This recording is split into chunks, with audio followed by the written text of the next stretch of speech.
Bonsoir à toutes et à tous. Merci de nous recevoir à travers cette édition du soir de la télévision Bonferré. Le comité de pilotage du programme de renforcement du système pénitentiaire du Niger a tenu ce matin sa première réunion, un programme exécuté par le Programme des Nations Unies pour le développement à l'EPNUD. C'est le ministre en charge de la Justice qui a présidé la cérémonie d'ouverture. D'autres précisions dans ce compte rendu. C'est la première réunion du comité de pilotage autour du programme de renforcement du système pénitentiaire du Niger. Ce projet est mis en œuvre par le PNUD avec un objectif global de l'amélioration des conditions de détention des détenus. Le comité de pilotage, qui est à sa première réunion aujourd'hui, est un organe consultatif et décisionnel qui jouera un rôle clé dans la mise en œuvre de ce projet. Son potentiel réside dans la diversité des acteurs qui le composent. Je suis très honorée de participer à cette cérémonie et à ce comité de pilotage pour réaffirmer l'engagement du PNUD à travailler avec le gouvernement du Niger et tous les partenaires impliqués pour renforcer le système pénitentiaire au niveau du Niger. Financé par le Royaume des Pays-Bas au Niger, représenté ici par le billet de son ambassadeur au Niger, a salué l'engagement des acteurs et l'importance du programme pour le Niger. Le PRESPEN, le programme de renforcement du système pénitentiaire, est pour les Pays-Bas un programme très important.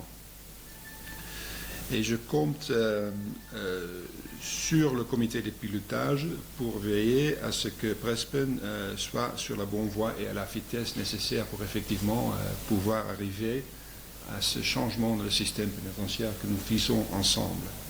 Le ministre en charge de la Justice a rappelé les résultats attendus à l'issue de cette réunion du comité de pilotage. Il est attendu de cette session l'examen et la validation des 3 importants documents, notamment le rapport de l'étude de base des PRESPEN, le PTA 2023 des PRESPEN et le plan des infrastructures et ouvrages prévus.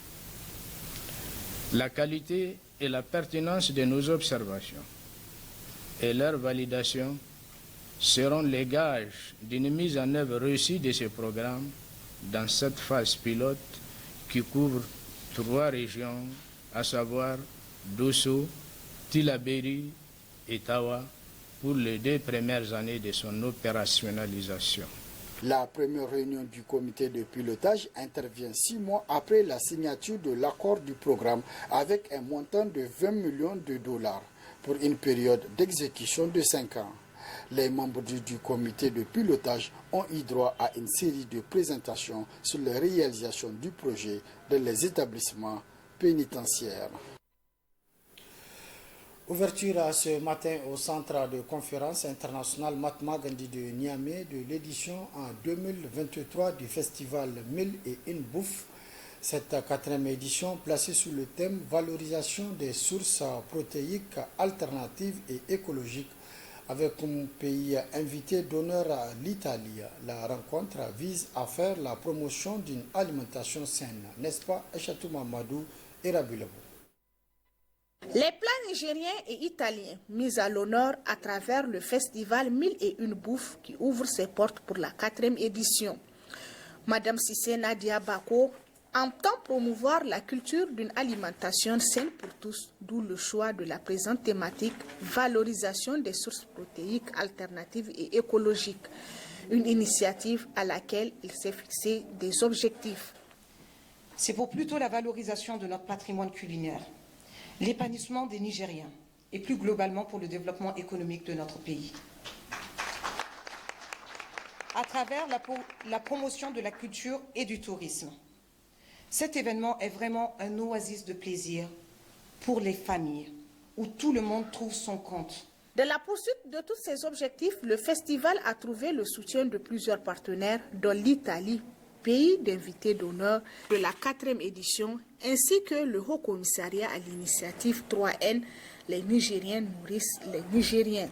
Le Niger s'est engagé depuis 2012 par l'adoption de la stratégie 3N pour la sécurité alimentaire et nutritionnelle et le développement agricole durable, à créer les conditions favorables pour accroître la production agro-silvopastorale et halieutique, et faire face aux besoins sans cesse croissants en alimentation, assurer un approvisionnement régulier de nos marchés urbains et ruraux pour faciliter l'accès aux aliments.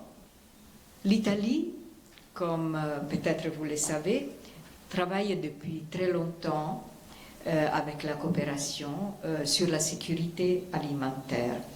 Et en fait, vous verrez que parmi les exposants, il y a des entrepreneurs qui sont en fait issus des programmes de coopération. Et ça, c'est très important.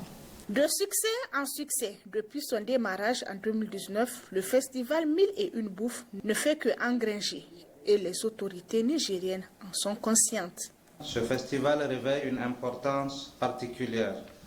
Il témoigne non seulement du dynamisme de nos entreprises, mais aussi de la vigueur du cadre associatif. Le Festival de la gastronomie 1001 Bouffe détient pour mon département ministériel une dimension plurielle, à la fois économique, touristique et culturelle. Le festival gastronomique 1001 Bouffe offre donc l'opportunité durant ces 3 jours des ateliers culinaires et animations, des concours de cuisine professionnelle, des expositions vente de produits nigériens et internationaux et des dégustations à travers le village gastronomique érigé en cette occasion. Le collectif des agents de santé recrutés en 2019 et 2020 ont adressé une lettre ouverte aux hautes autorités du pays.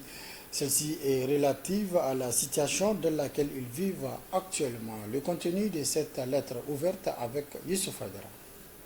À travers cette lettre ouverte, en date du 3 mai 2023, signée par une centaine d'agents de santé membres du collectif des agents de santé recrutés en 2019-2020, ces derniers tirent la sonnette d'alarme sur leur situation salariale. En effet, ces agents de santé recrutés en 2020 accumulent à la date d'aujourd'hui 9 mois d'arriérés de salaire. Cela à cause de la lenteur administrative observée dans le traitement de leur dossier de rappel sur salaire. Ils en appellent à travers cette lettre ouverte le président de la République, chef de l'État Mohamed Bazoum, à faire de leur situation une priorité sociale.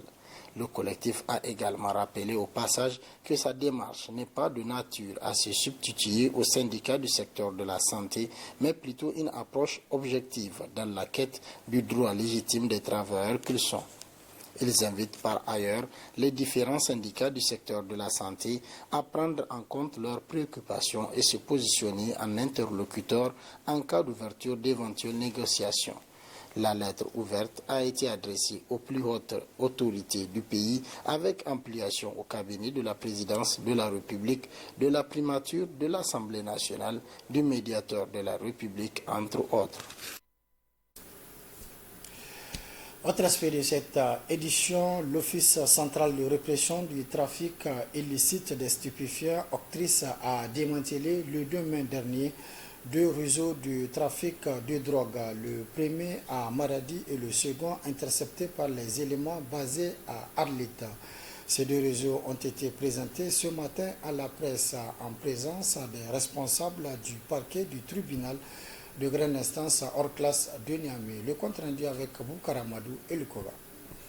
Ce premier groupe de trafic de drogue composé de 9 personnes, toutes de nationalité nigérienne, a été démantelé à Maradi. Cette saisine fait suite à une information reçue par l'Office central de répression du trafic illicite des stupéfiants de l'installation à Maradi d'un réseau de trafic international de drogue. Après plusieurs jours d'enquête, les équipes déployées ont saisi le 2 mai 2023 100 000 comprimés de tramadol de marque Royal 250 mg et 105 000 gélules de prégabaline dans le village de Samia Garimbori à 15 km de Maradi et procédé dans la ville de Maradi à l'interpellation de 9 personnes, toutes de nationalité nigérienne, parmi lesquelles 2 sont venus spécialement d'Agadez pour récupérer la drogue qui va remonter en Libye. 5 véhicules, parmi lesquels 3 sont de type V8, ont été également saisis. Le second réseau, lui, composé d'un individu de nationalité nigériane interpellé le 2 mai 2023 par l'antenne départementale Okritis d'Arlit lors d'un contrôle de bus de transport voyageurs avec en sa possession 53 boulettes d'héroïne d'un poids de 1,5 kg. En effet, le comportement suspect de l'individu a conduit les agents à requérir l'hôpital de la Société des mines de l'Aïr, Soumaïr d'Arlit, pour un scanner abdominal qui a relevé la présence de corps étrangers dans son estomac. Les tests de présomption effectués sur un échantillon prélevé ont mis en évidence la présence de l'héroïne. Ayant suivi de bout à bout le processus de démantèlement de ces réseaux, le parquet près le tribunal de grande instance hors classe de Niamey a tenu à féliciter et à encourager les éléments de l'Okritis pour cette prouesse impressionnante. Je voudrais profiter de cette occasion au nom du parquet du pôle judiciaire spécialisé en matière de lutte contre la criminalité transnationale organisée pour exprimer au nom de monsieur le procureur général près la cour d'appel de Niamey toutes mes félicitations à la direction du service antidrogue et à l'ensemble du personnel pour cette prouesse. Je voudrais également leur dire que des jours comme des nuits, nous serons toujours à leur côté pour les accompagner. La valeur marchande cumulée de ces deux saisines s'élève à plus de 147 millions de francs CFA. Inquiet de l'utilisation de plus en plus des centres ruraux par les trafiquants comme lieu de stockage de la drogue, l'Office central de répression du trafic illicite des stupéfiants en appelle la population à plus de vigilance et se félicite de la disponibilité de l'hôpital de la Soumaïr qui répond efficacement à ces différentes sollicitations. Un mot du sport dans cette édition. Après un an de suspension, le tournoi intermédia qui met en compétition de football les médias et télévisions publiques et privées de la place a repris service cet après-midi au niveau du terrain annexe du stade général Seyni Kountché de Niamey. En match d'ouverture, le groupe de presse Dounia et celui de la Bari ont croisé le fer. Résumé avec Mohamed Elfa et Abdoulaye Seydou.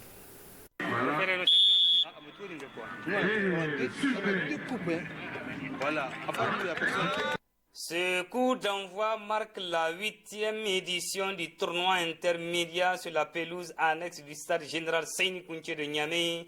Ils sont 8 organes répartis en 4-4 de 2 poules qui s'affronteront dans un esprit de fair play et de fraternité pendant 2 semaines.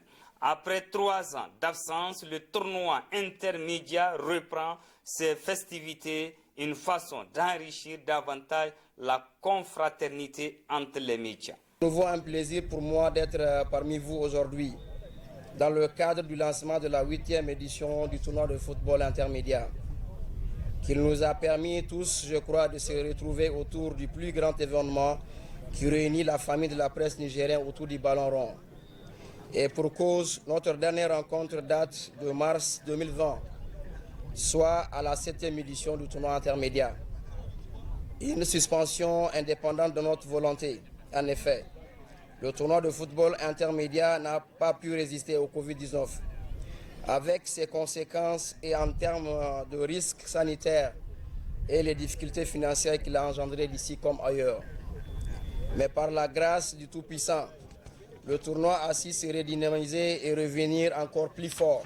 Le parrain du tournoi a salué l'initiative qui permet aux journalistes des différents organes participants de s'épanouir, surtout de mettre un cachet particulier à ce tournoi. Un événement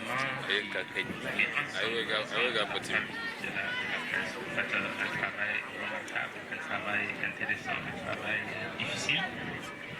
Et nous estimons que vous avez besoin de faire un travail d'unité. Et le sport est un élément absolument bien indiqué pour cela. Le sport contribue aussi à l'épanouissement de toutes les générations parce que les frères au niveau de la organisation, soutenu particulièrement à l'endroit Le match d'ouverture a opposé l'équipe de Dounia face à celle de Labari et score final 0 but partout. Le détenteur de ce tournoi, Bonferrey, fera son entrée ce samedi 6 mai 2023 face à Canal 3.